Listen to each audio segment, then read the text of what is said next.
राजकुमारी पद्मिनी सिंघल के राजा गंधर्व और रानी चंपावती की बेटी थी।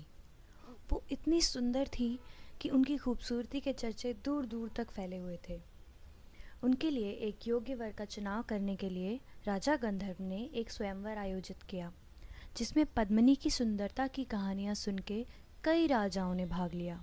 उन सभी राजाओं में चित्तौड़ के राजा रवल रतन सिंह भी शामिल थे, जिन्होंने बाकी सभी राजाओं को पराजित करके स्वयंवर को जीत लिया और राजकुमारी पद्मिनी ने भी उन्हें अपने पति के रूप में सहर्ष स्वीकार कर लिया। लेकिन ये खुशी ज़्यादा दिनों तक नहीं चली।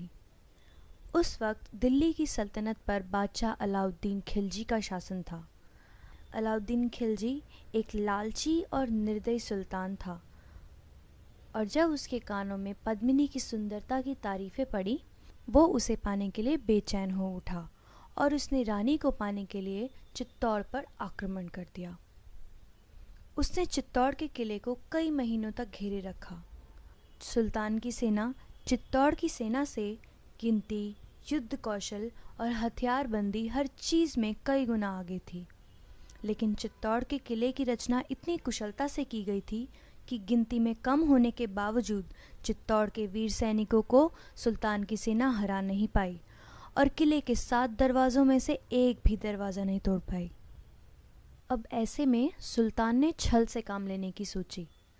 उसने राजा रतन सिंह को ये संदेशा भिजवाया कि हमने रानी पद्मिनी की सुंदरता के बारे में बहुत सुना है। आप बस हमें एक बार उनकी एक झलक देखने दीजिए और हम किले से हट जाएंगे। राजा रानी पहले तो ये प्रस्ताव सुनकर अत्यंत क्रोधित हुए, क्योंकि किसी भी पर पुरुष के सामने एक विवाहित स्त्री का प्रत्यक्ष होना राजपूत मर्यादा के विरुद्ध था। लेकिन इतनी छोटी सी बात के लिए वो चित्तौड़ के वीर सैनिकों का खून भी नहीं बहाना चाहते थे। इसलिए उन्होंने एक बीच का रास्ता निकाला कि सुल्तान रानी को आईने में देख सकते हैं, जिससे कि राजपूत आन भी रह जाए और दिल्ली के सुल्तान की बात भी। उसके बाद सुल्तान को रानी पद्मिनी के महल में ले जाया गया। रानी पद्मिनी सरोवर के बीच बने अपने महल की सीढ़ियों पर आई और सुल्तान को उनके महल की दीवार पर लगे दर्पण पर उनका प्रतिबिंब दिखाया गया। इतनी दूर से भी रानी का रूप देखकर सुल्तान अलाउद्दीन के नापाक इरादे और भी मजबूत हो गए। उन्होंने राजा रतन सिंह का शुक्रिया किया और उनसे विदा लेने लगे।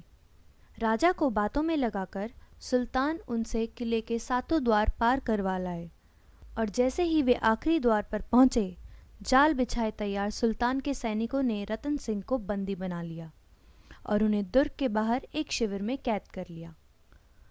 अलाउद्दीन खिलजी ने रानी पद्मिनी के लिए एक संदेश भेजकर ये शर्त रखी कि अगर वो उन्हें खुद को सौंप देती हैं तो वो रतन सिंह को आज़ाद कर देगा। अपने पति को छुड़ाने के लिए रानी पद्मिनी ने ये शर्त स्वीकार कर ली, लेकिन ये शर्त रखी कि उनके साथ उनकी 700 दासियां भी उनकी देखभाल करने के लिए आएंगी, और इसके अलावा वे अपने पति से एक अंतिम बार एकांत में मिलना चाहती हैं। सुल्तान को इस शर्त से कोई समस्या नहीं थी, लेकिन वो ये नहीं जानता था कि रानी की दासियों के वेश में चित्तौड़ के छटे हुए सैनिक 700 पालकियों में स्त्री के वेश में बैठे थे, और हर पालकी को उठाने का काम भी वीर सैनिक ही कर रहे थे।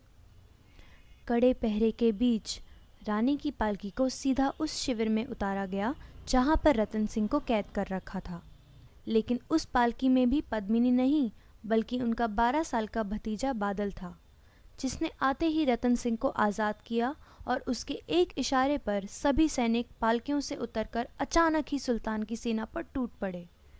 इस बात से अनजान सुल्तान की भारी सेना को भी संभलने में वक्त लगा, और राजा रतन सिंह को सुरक्षित किले में वापस पहुंचा देने के लिए इतना समय ही काफ़ी था।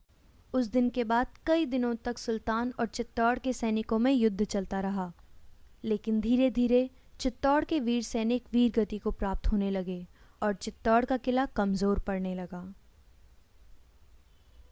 जब रानी को ये प्रत्यक्ष दिखने लगा कि चित्तौड़ की हार निश्चित है, उन्होंने सुल्तान के हाथ पड़ने की बजाय आग में जल जाना बेहतर समझा।